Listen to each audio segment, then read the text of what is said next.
Assalamualaikum warahmatullahi wabarakatuh. Selamat malam kepada teman-teman semua.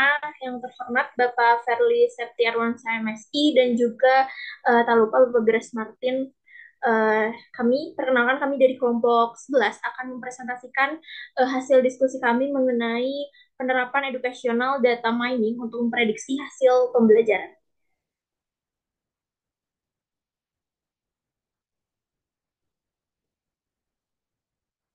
Nah, untuk anggota kelompok sendiri, ini terdiri dari yang pertama ada Anggun Fajar Pratiwi, ada Dila Drima, dan saya sendiri, Gina Nur Ajiah Sokandi.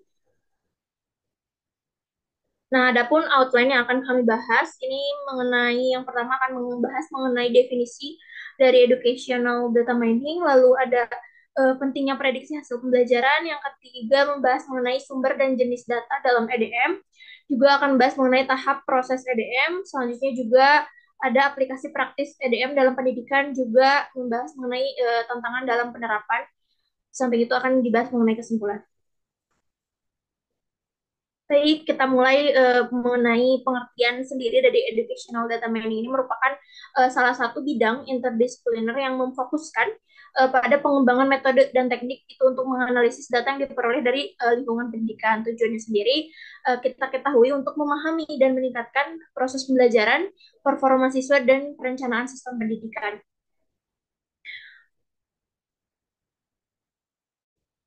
Nah, ini untuk manfaat akan disampaikan kepada teman saya, dipersilahkan. Baik, terima kasih atas waktunya moderator.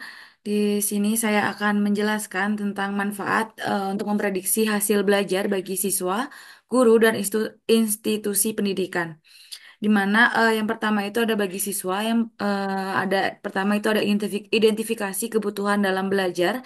Yang di sini itu dimaksudkan bahwa prediksi hasil belajar itu dapat membantu siswa untuk memahami di area di mana mereka mengalami kesulitan, dan dengan informasi ini juga siswa dapat memfokuskan aspek-aspek yang perlu diperbaiki gitu.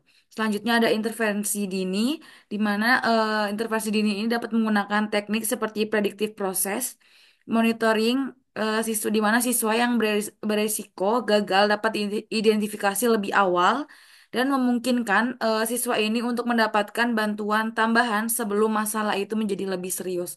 Selanjutnya yaitu yang ketiga yaitu menentukan kebutuhan dan gaya belajar siswa,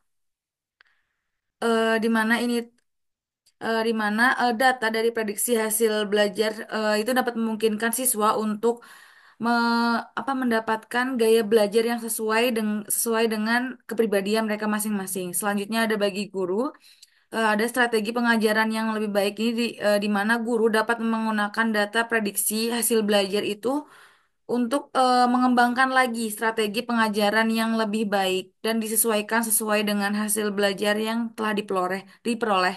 Selanjutnya itu ada dapat memberikan umpan balik kepada siswa, di mana dengan prediksi hasil belajar tersebut guru dapat memberikan umpan yang lebih baik kepada siswa mengenai kemajuan mereka, sehingga memungkinkan perbaikan yang lebih cepat juga sebelum terjadinya masalah yang lebih serius.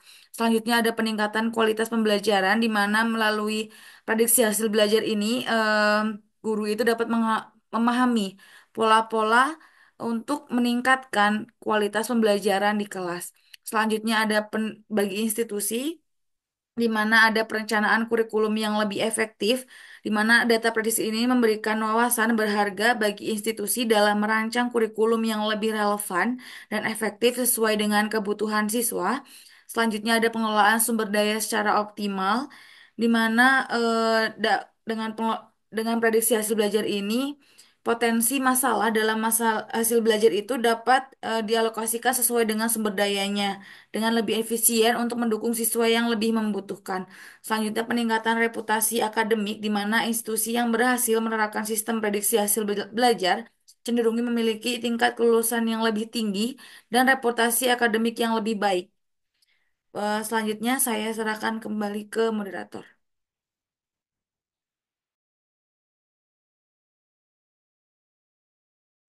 Baik, terima kasih kepada Anggun yang sudah memaparkan mengenai manfaat prediksi. Kita akan next pada pembahasan selanjutnya mengenai sumber dan jenis data dalam EDM. EDMI sendiri ini merupakan penggabungannya dari elemen-elemen dari ilmu komputer, statistik, psikologi, pendidikan, dan berbagai disiplin ilmu lainnya juga untuk mengekstrak gitu ya, pola, tren, dan informasi berguna dari dataset pendidikan. Dengan cara ini, EDMI itu dapat memberikan kita wawasan yang dapat digunakan untuk pengambilan keputusan, pengembangan kurikulum sebagai personalisasi pengalaman pembelajaran. Nah, di sini disajikan sumber dan jenis data dalam EDM yang pertama ada data akademik. Data akademik ini tuh mencangkup semua informasi yang berhubungan dengan pencapaian akademik. Ini termasuk hasil ujian, nilai pada tugas, rapor, dan evaluasi. Nah, sumber datanya itu bisa didapatkan dari SIA, itu merupakan sistem informasi akademik, dan yang seperti kita kenal adalah LMS ya, manajemen sistem, itu untuk menyimpan catatan akademik. Yang selanjutnya ada data ujian dan penilaian, baik formatif maupun sumatif. Contohnya mungkin dapat kita temukan pada skor ujian, nilai akhir semester, dan persentase kelulusan. Yang selanjutnya ada data perilaku. Nah, data ini berbeda halnya seperti sebelumnya. Data ini tuh mencerminkan interaksi siswa dengan lingkungan pembelajaran, baik online maupun offline. Ini juga termasuk perilaku siswa saat belajar, juga saat berpartisipasi dalam diskusi, serta bagaimana sih mereka berinteraksi dengan pembelajaran. Nah, sumber datanya bisa kita lihat pada Learning Management System LMS yang merekam aktivitas siswa, juga dapat dilihat pada data dari platform learning yang melacak penggunaan konten belajar. Contohnya mungkin jumlah jam belajar, frekuensi masuk ke platform LMS juga dapat diketahui, dan keterlibatan pada forum diskusi. Boleh di next. Nah, yang selanjutnya ada data demografis. Nah, apa sih ini? Nah, itu tuh data untuk mencakup informasi tentang profil siswa yang dapat mempengaruhi pengalaman belajar dan hasil akademik mereka. Sumber datanya itu dapat diketahui pada pendaftaran siswa di institusi pendidikan, pada saat survei yang diisi oleh siswa sendiri. Contohnya mungkin usianya, jenis kelamin, latar belakang pendidikannya seperti apa, status ekonomi, dan asal daerah. Nah, yang selanjutnya yang terakhir ada data kualitatif. Nah, data ini tuh terdiri dari informasi non-numerik ya, yang memberikan wawasan mendalam tentang pengalaman, pandangan, dan motivasi siswa. Ini tuh sering kali diambil dari transkrip verbal atau narasi. Sumber datanya mungkin bisa dicari pada wawancara dengan siswa, kuesioner terbuka, dan refleksi siswa, juga konten dari diskusi maupun umpan balik.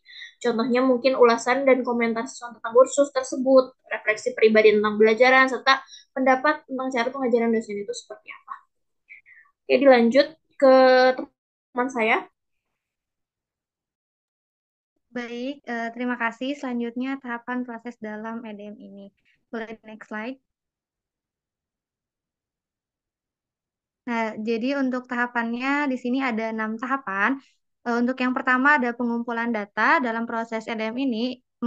Yang pertama mengidentifikasi sumber data, yang menentukan sumber-sumber data yang relevan seperti LMS, SI akademik, sensor, kuesioner, dan data sosial media. Kemudian pengumpulan data ini mengumpulkan data dari berbagai sumber dan memastikan data tersebut lengkap, akurat, dan konsisten. Selanjutnya, tahapan yang kedua pembersihan data, yaitu penghapusan data duplikat, menghapus data yang duplikat atau tidak relevan. Kemudian pengisian data yang hilang dan transformasi data, yaitu mengubah data ke dalam format yang sesuai untuk analisis, misalnya mengubah data kategorial menjadi numerik. Selanjutnya, tahap yang ketiga ada eksplorasi data, di mana di eksplorasi data ini, visualisasi data untuk mendapatkan pemahaman awal tentang distribusi data, hubungan antar variabel, dan pola yang menarik. Kemudian ada statistik deskriptif yang menghitung statistik deskriptif seperti mean, median, modus, dan standar deviasi untuk meringkas data. Boleh next slide. Untuk tahapan yang keempat, ada pemodelan, di mana pemodelan ini memiliki 3 tahapan juga. Yang pertama pemilihan model, yaitu memilih model statistik atau machine learning yang sesuai dengan jenis data dan tujuan analisis. Kemudian ada pelatihan model, yaitu melatih model dengan menggunakan data pelatihan, serta evaluasi model, yaitu mengevaluasi kinerja model dengan menggunakan data pengujian. Kemudian lanjut pada tahapan yang kelima, yaitu evaluasi dan interpretasi, di mana menganalisis hasil prediksi model untuk mengidentifikasi pola tren yang signifikan. Kemudian menginterpretasikan hasil dalam konteks pendidikan dan memberikan rekomendasi yang relevan. Selanjutnya ada tahapan yang terakhir yaitu implementasi, yaitu pengambilan keputusan menggunakan hasil analisis untuk membuat keputusan yang lebih baik dalam proses pembelajaran, seperti personalisasi pembelajaran, identifikasi siswa yang beresiko, dan evaluasi program pembelajaran. Selanjutnya, monitoring dan evaluasi, memantau kinerja model secara berkala dan melakukan evaluasi ulang jika diperlukan. Boleh next? Selanjutnya ada aplikasi praktis EDM dalam pendidikan.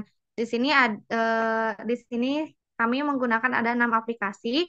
Yang pertama yaitu personalisasi pembelajaran, di mana pada personalisasi pembelajaran penyesuaian materi dapat menganalisis data siswa untuk mengidentifikasi gaya belajar, kekuatan dan kelemahan masing-masing individu. Kemudian penentuan tingkat kesulitan soal atau tugas dapat diatur secara dinamis berdasarkan pemahaman siswa terhadap materi. Selanjutnya, pilihan jalur pembelajaran. Siswa dapat memilih jalur pembelajaran yang paling sesuai dengan minat dan bakatnya. Kemudian aplikasi selanjutnya ada prediksi kinerja siswa. Dengan identifikasi siswa beresiko, EDM dapat membantu mengidentifikasi siswa yang beresiko mengalami kesulitan belajar atau putus sekolah. Dengan demikian, intervensi dapat dilakukan lebih awal untuk mencegah terjadinya masalah yang lebih serius. Kemudian prediksinya juga dapat prediksi nilai. Model prediksi dapat digunakan untuk memperkirakan nilai ujian siswa sehingga guru dapat memberikan umpan balik yang lebih tepat waktu. Selanjutnya ada aplikasi, boleh di next. Yang ketiga, evaluasi program pembelajaran, di mana dilakukan dengan pengukuran efektivitas serta identifikasi faktor pengaruh. Dengan menganalisis data, kita dapat mengidentifikasi faktor-faktor yang paling berpengaruh terhadap keberhasilan atau kegagalan suatu program. Selanjutnya ada aplikasi pengembangan kurikulum. Nah, dengan EDM ini dapat membantu mengidentifikasi kebutuhan pembelajaran siswa secara keseluruhan, sehingga kurikulum dapat dirancang untuk memenuhi kebutuhan tersebut serta dapat meningkatkan relevansi. Kurikulum dapat disesuaikan dengan perkembangan zaman dan tren terkini dalam dunia kerja. Selanjutnya ada optimasi sumber daya, yaitu alokasi sumber daya. EDM dapat membantu mengoptimalkan alokasi sumber daya seperti waktu, guru, fasilitas, dan anggaran, serta pengurangan pemborosan. Dengan mengidentifikasi area yang perlu diperbaikan, pemborosan sumber daya dapat dikurangi. Selanjutnya ada aplikasi yang terakhir, yaitu peningkatan keterlibatan siswa. Nah, dilakukan dengan analisis interaksi. EDM dapat menganalisis interaksi siswa dengan platform pembelajaran untuk mengidentifikasi pola partisipasi dan minat siswa, serta peningkatan motivasi dengan memberikan umpan balik yang personal dan relevan. Motivasi siswa untuk belajar dapat ditingkatkan. Untuk selanjutnya, saya serahkan kembali kepada moderator. Baik, terima kasih kepada Dila yang sudah memperkenalkan materi. Kita akan bahas mengenai tantangan yang akan disampaikan oleh Anggun. Kepada Anggun dipersilakan. Baik, terima kasih atas waktunya moderator. Selanjutnya itu ada tantangan dalam penerapan EDM. Itu di sini ada 6. Yang pertama itu ada kualitas dan kelengkapan data, di mana data yang digunakan dalam EDM itu seringkali tidak lengkap dan ataupun tidak berkualitas. Masalah seperti data yang hilang, tidak valid, atau kesalahan input itu dapat mempengaruhi hasil analisis dan prediksi hasil belajarnya. Selanjutnya itu ada keamanan dan privasi data, di mana keamanan data dan privasi siswa itu menjadi perhatian utama dalam penerapan EDM. Nah, data pendidikan ini seringkali mengandung informasi sensitif sehingga diperlukan kebijakan yang lebih ketat untuk melindungi data tersebut dari akses yang tidak sah. Selanjutnya itu ada kompleksitas data, di mana data pendidikan ini bersifat heterogen dan dapat berasal dari berbagai sumber, termasuk sistem manajemen pembelajaran, ujian, dan interaksi siswa, di mana mengelola dan menganalisis berbagai jenis data ini memerlukan alat dan metodologi yang canggih, sehingga kompleksitas ini dapat menyulitkan dalam pengambilan keputusan yang tepat berdasarkan analisis data. Selanjutnya yaitu kurangnya pengetahuan dan keterampilan, di mana banyak pendidik dan administrator pendidikan yang mungkin tidak memiliki pengetahuan yang atau keterampilan yang cukup dalam menganalisis dan teknik data mining ini, di mana hal ini itu dapat menghambat implementasi EDM secara efektif karena mereka itu mungkin tidak tahu untuk bagaimana cara memanfaatkan alat analisis dengan baik. Selanjutnya ada resistensi terhadap perubahan, di mana implementasi EDM ini seringkali menghadapi resistensi dari pihak-pihak yang tertentu dalam institusi pendidikan, di mana beberapa pendidik itu mungkin merasa terancam oleh penggunaan teknologi baru atau skeptis terhadap manfaatnya, di mana mengubah budaya organisasi untuk menerima teknologi baru itu memerlukan waktu dan usaha. Selanjutnya, yang terakhir adalah biaya implementasi, di mana penerapan sistem EDM ini tentunya memerlukan investasi awal yang sangat signifikan dalam hal perangkat keras, perangkat lunaknya, serta perlunya pelatihan dalam staf. Di mana institusi pendidikan ini dengan anggaran yang terbatas, dengan anggaran terbatas mungkin akan mengalami kesulitan dalam mendanai proyek-proyek untuk menerapkan EDM ini. Selanjutnya saya kembalikan ke moderator. Baik, terima kasih pada Anggun yang sudah memaparkan mengenai tantangan dalam penerapan DM. Boleh di next. Nah, baik, kita sudah sampai pada kesimpulannya. Jadi, kesimpulan dari pemaparan materi kita ini merupakan mengenai penerapan educational data mining yang dalam prediksi hasil pembelajaran itu tentu melibatkan analisis data secara mendalam dari berbagai sumber, seperti sistem manajemen pembelajaran, kehadiran, dan hasil ujian. Nah, EDM itu dapat meningkatkan ya personalisasi pembelajaran kita dengan menyesuaikan materi dan metode pengajaran sesuai dengan kebutuhan siswa. Selain itu juga EDM itu membantu kita untuk mengidentifikasi siswa yang berisiko mengalami kesulitan, memungkinkan intervensi secara dini tadi sudah disebutkan dari pendidik. Data yang diolah pun dapat memberikan wawasan bagi pengambil keputusan dalam pengembangan kurikulum dan alokasi sumber daya. Nah, meskipun memberikan banyak manfaat, penerapan EDM juga harus diperhatikan gitu ya mengenai isu privasi, etika penggunaan data siswa dengan pendekatan yang tepat. Nah, EDM dapat signifikasinya dalam meningkatkan hasil pembelajaran siswa. Demikian mungkin ya pemaparan dari kelompok kami mengenai EDM ini. Terima kasih kepada teman-teman yang sudah menyimak. Kami tutup. Assalamualaikum warahmatullahi wabarakatuh.